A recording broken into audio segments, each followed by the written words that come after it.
স্বভাৱতেই নিৰ্মল শৰতৰ শুৱলা আকাশ। তাতে আজি পূৰ্ণিমা। ৰূপত ৰহন সনাৰ দৰেই প্ৰফুল্লিত বৃন্দাবনৰ জেউতি চৰাইছে সৌ জোনে।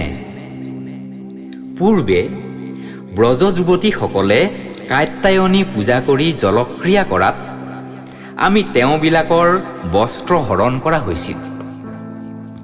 সেই কালত ব্ৰজ যুৱতীসকলে আমাক অতিশয় সন্তোষিত কৰি স্বামী পাবৰ প্ৰাৰ্থনা কৰাত আমি তেওঁবিলাকক বৰ দিয়া হ'ল যে যিদিনা শৰতৰ নিৰ্মল আকাশত পূৰ্ণিমাৰ পূৰ্ণচন্দ্ৰ উদয় হৈ গোটেই জগতকেই প্ৰফুল্লিত কৰিব, সেইদিনাহে তোমালোকৰ এই মনোভিলাস পূৰ্ণ কৰা হ'ব।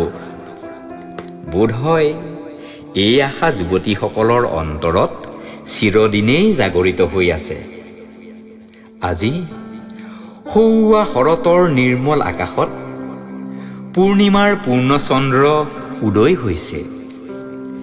আমিও বৃন্দাবনলৈ গৈ বৃন্দাবন ভিলাসিনী গোপীসকলক এই মোহন মুৰলীৰে আমন্ত্ৰণ জনাওঁগৈ।